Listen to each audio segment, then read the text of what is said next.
Hey guys, so obviously I'm talking about FullyRawKristina's recent video, a very emotional video about how she had to close down her Rawfully Organic co-op after 11 years, I think. I remember reading, or maybe I watched a video of her talking about it, or I read something from her, I can't quite remember, it was a long time ago, but she was talking about when she started it, and she started it, I think she said just in her living room. They would just have her and like a group of other people who were interested in getting this organic produce, I guess because there was a lack of it in like grocery stores at the time.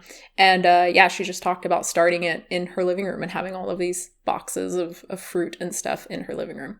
So yeah, like I said, a rather emotional video. She's very, very upset. But honestly, as she says, if her goal is to get more and more people, to educate people, and to get more and more people to focus on and to eat fruits and vegetables, I'm not really sure why she's upset. She says a couple times that it's big corporations kind of snuffing out the little guy. I think my fight was weak, especially when bigger corporations come in and they eat the little giants.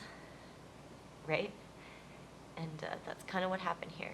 And she actually liked a comment on the video too from someone essentially saying that she had to close down because the bigger corporations, I guess other stores, maybe Whole Foods, maybe Sprouts, I don't know if they have Sprouts in that area, but those kind of stores are supplying this organic produce at a lower cost. And this is nothing new. This is essentially the life cycle of a new product or a new sector. You have these smaller sort of vanguard companies or co-ops starting out with this new idea, and then eventually bigger companies with better resources are going to see that there's a market for it, and they're going to have the resources to ultimately make it cheaper and easier for consumers. You know, we see this in the vegan world, the like vegan faux meat and ice cream world.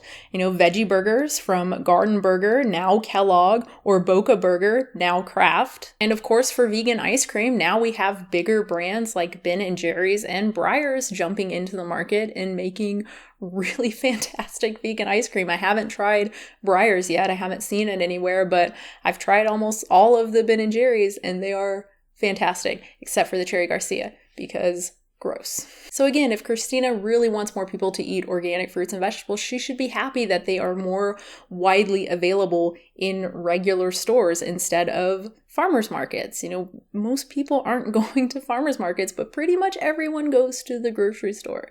You know, I think a lot of the problem here, again, it's her baby, as she says. This is something that she was very much involved with, and I'm not surprised at all that she's upset that it's gone now. But also, I think she's obviously very privileged, and she's shown in past videos like her affordable raw food diet that's $20 a day. It's pretty clear that she's doesn't really understand the life of the average American and what the average American can afford. And so I don't think she's looking at it from that perspective. I really think she's so out of touch with most people and what they can afford. And she just thinks that everyone can go to a farmer's market and buy these, you know, boxes of fruits and vegetables that are going to be probably a lot more expensive than what you would find at the grocery store. And look, I mean, the fact that she's so focused on organic is really kind of proof of that she thinks that people can really afford organic produce, that most people can afford to consume a diet of like all organic produce. That's kind of amazing that she thinks that's totally easy and doable. And there's no evidence that it's nutritionally superior. It's not pesticide free. There's the cow manure issue, of course, which is why I argue that organic is not vegan. Conventional produce, even the Dirty Dozen produce, does not have like extreme levels of pesticide residue on them. That's just total fear-mongering. The last thing I want to say is Kristina makes the comment that people are going to make responses and it's haters and whatever. It's hard enough for me to make this video and put it out there because it's terrified me of what people would say. Oh my God, Kristina's failed. She closed down her business. FullyRawKristina's finally going down.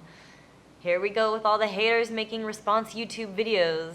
And that is so damaging. That kind of stuff is the biggest worry I have, honestly, with just YouTubers in general, but particularly people like Kristina who are promoting such a dangerous diet. When she says essentially that anyone criticizing her is just a hater, you're basically encouraging a cult. You are cultivating a cult-like mentality among your followers. You are telling your followers, don't listen to anyone else. It doesn't matter what they're saying. It doesn't matter that the majority of us don't hate you. I don't hate you.